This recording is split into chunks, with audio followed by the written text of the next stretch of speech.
सांगलीमध्ये कृष्णा आणि वारणा या दोन्ही नद्यांच्या पाणी पातळीमध्ये वाढ झालेली आहे। कृष्णा नदीची पाणी पातळी आता 25 फुटांवर पोहोचलेली आहे आणि यामुळे दोन्ही नद्या ओसंडून वाहतायत। वारणा धरणातनं येत्या 24 तासात वक्रद्वाराद्वारे केव्हाही पाणी सोडलं जाऊ शकतं आणि त्यामुळे नदीकाठच्या नागरिकांना सतर्कतेचा इशारा प्रशासनानं दिलेला आहे।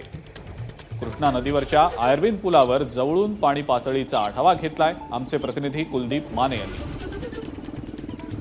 कृष्णा नदीची पाणी पातळी वाढू लागली की आयर्विन ब्रिजवरची ही पाणी पातळीच्या आकड्याकडे संपूर्ण सांगली जवळ जे नदीकाठी लोक राहतात त्यांच्या लक्ष असतं, कारण या आकड्यावरतीच पूर परिस्थिती लक्षात येते।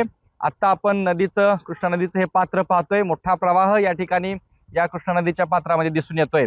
सातत्याने काल दिवसभर कृष्णा नदी पात्र परिसरामध्ये संततधार पाऊस सुरू राहिला आणि त्यामुळे ह्या पाण्याचा प्रवाह दिसून येतोय।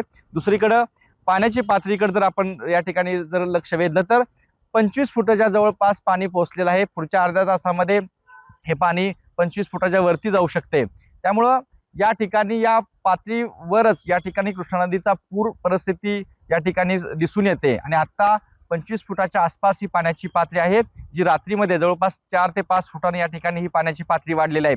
अजूनही संततधार पाऊस अधूनमधून या ठिकाणी या पात्र परिसरामध्ये सुरू आहे। दुसरीकडे वारणा नदी देखील पात्राबाहेर पडली आहे आणि या सगळ्या परिस्थितीमुळे कृष्णेच्या पाणी पातळीमध्ये आणखीन वाढ होण्याची शक्यता आहे। तर अशा पद्धतीने हे कृष्णेचं पात्र विस्तीर्ण पात्र आता या कृष्णेनं देखील आपलं पात्र सोडलेलं आहे आणि पात्राबाहेर पडलं आहे। दुसरीकडे औदुंबर मंदिरामध्ये देखील आता पाणी शिरलेलं आहे। तर अशा पद्धतीने कृष्णा नदीची पाणी पातळी आता सध्या 25 फुटाच्या वरती जाताना दिसून येत आहे।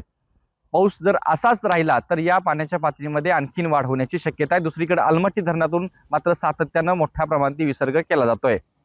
कॅमेरा पर्सन योगेश सोबत कुलदीप माने, एबीपी माझा, सांगली। एबीपी माझा, उघडा डोळे बघा नीट।